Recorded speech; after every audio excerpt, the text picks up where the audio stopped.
സ്വാഗതം പുതിയ വീഡിയോയിലേക്ക്. ഈ വാട്ടർ ഹീറ്റർ വർക്കാകുന്നില്ല. അപ്പോൾ എന്താണ് ഇതിൻ്റെ പ്രശ്നം എന്നുള്ളതാണ് നമ്മൾ നോക്കാൻ പോകുന്നത്. നോക്കാം. അടിയിൽ വരുന്ന കവർ ഞാൻ അയച്ചു മാറ്റിയിട്ടുണ്ട്. ഒരു ടെസ്റ്റർ വെച്ചിട്ട് ഇതിൻ്റെ ന്യൂട്രൽ ഞാൻ ചെക്ക് ചെയ്യാണ്. ന്യൂട്രലിൽ കറണ്ട് കാണിക്കുന്നുണ്ട്.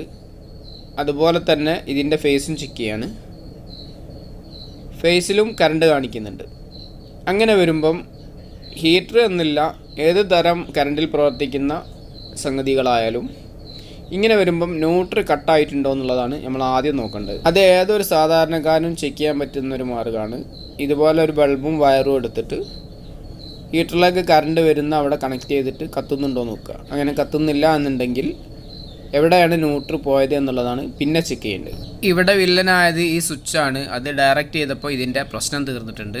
വീഡിയോ ഇഷ്ടപ്പെട്ടാൽ ഷെയർ ചെയ്യുക, സപ്പോർട്ട് ചെയ്യുക. ഇൻഷാല്ലാ മറ്റൊരു വീഡിയോയിൽ കാണാം.